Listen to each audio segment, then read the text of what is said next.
One of my favorite love stories in the Bible is the story of Rachel and Jacob. And Jacob had been traveling, and we talked last week about his encounter with the angel and this great wrestling match that they had until daybreak. But before this encounter, Jacob comes across the lands of his relative Laban. And Laban has two daughters, and the younger daughter, Rachel, was very beautiful. And it was a love at first sight kind of thing. Jacob sees her and he knows that this woman has to become his wife. And he even tells Laban, he says, I will work 7 years for you if you give me Rachel's hand in marriage. So instantly up front, he makes this big wager 7 years.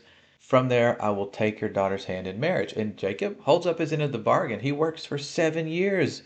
And it says that 7 years to him was like a few days because he was so in love. He was so excited that that 7 years flew by. And here he is set to marry Rachel. But he was deceived by Laban. Laban gave Jacob his older daughter, Leah.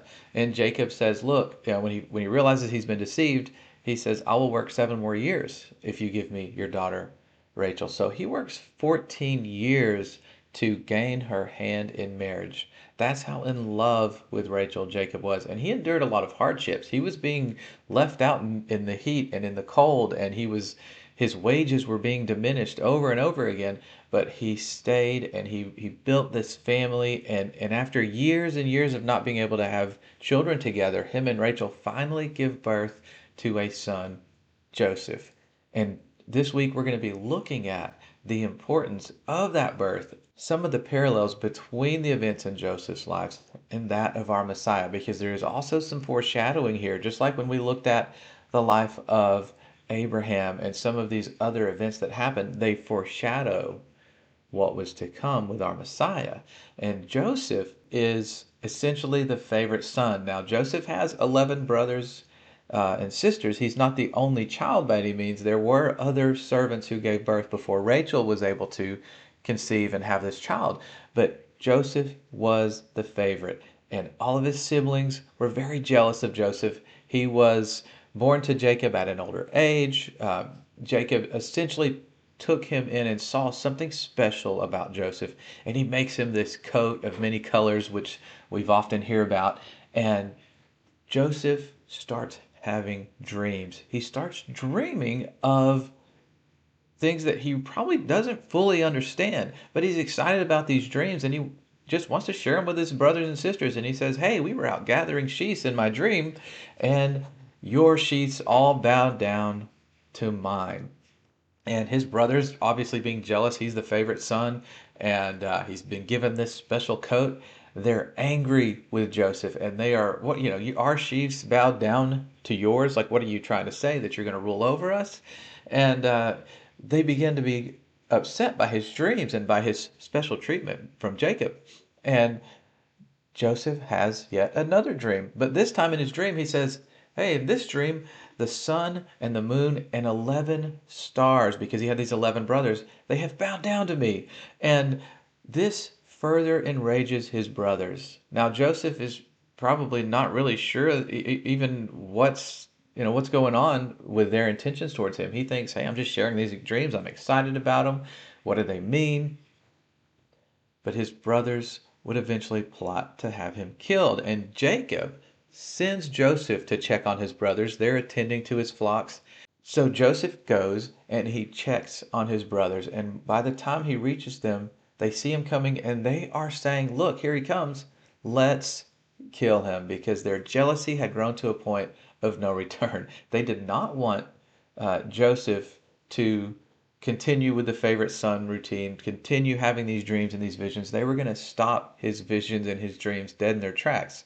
But we will later find those dreams were more than just random dreams. These were visions God had given him. So Joseph's brothers plot to have him killed, and they put him inside of something called a cistern. Now, I always wondered, like, what did they throw him inside of that he couldn't get out? Well, in ancient times, they had these underground reservoirs of water, and in the accounts we see there was no water in this cistern; it was dried up.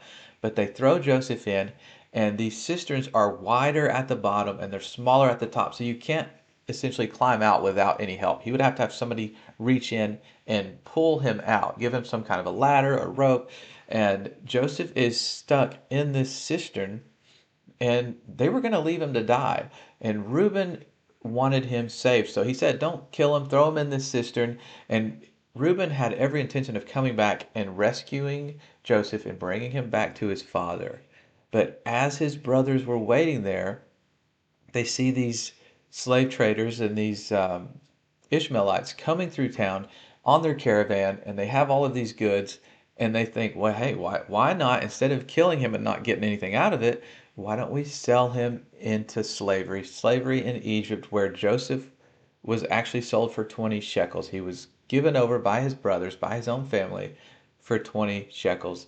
And they sent him, and as we will find, Joseph was still blessed. Even in captivity, Joseph found favor in his master's eyes. And they started to see, because Joseph was the seed of Jacob and the seed of Abraham, and he was one of those people of the promise, just like we are. They started seeing a pattern that everything this guy does is being blessed. So he was put in charge of his master's entire estate. Everything his master owned, the master realized, hey, look, everything he does is prospering.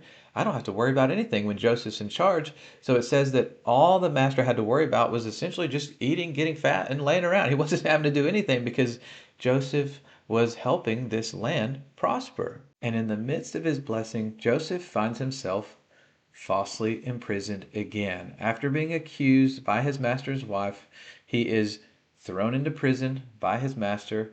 Even in prison, Joseph was given favor, and he began to interpret dreams. And as he interpreted these dreams, he was remembered. And years later, Joseph would be invited to interpret the dreams of Pharaoh.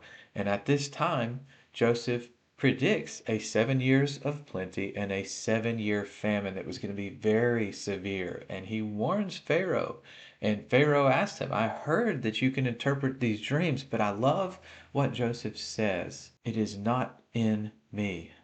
God will give Pharaoh a favorable answer. So Joseph knew that he didn't have special abilities, that only God working in him could do these things. And he predicts this 7 year famine that was coming. Even though there was going to be years of plenty, there was going to be an extreme famine. And God showed this to Joseph through the interpretation of this dream.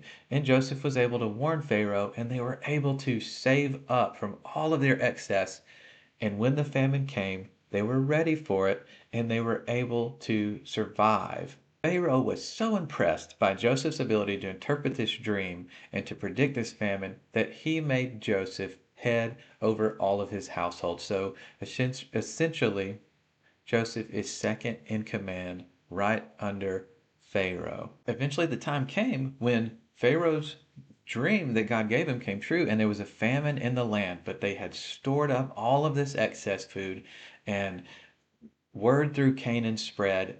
And eventually, Jacob sent some of Joseph's brothers in to buy grain from Egypt. And Joseph, being ruler over all of Egypt, sees and recognizes his brothers. And just like the dream that Joseph had as a teenager, it comes true, and his brothers are bowed down before him, and they are really at his mercy, asking for food, and he recognizes them. Joseph recognizes his brothers, and he's speaking sternly to them because, he remembers this time when they betrayed him and sold him into slavery, and they're now at his mercy, and they are calling on him to save them. And thank God Joseph was able to interpret that dream, and they were able to save up because Jacob's family, his children, they would have starved to death had this not happened. So this was God showing grace, even to a family who betrayed Joseph.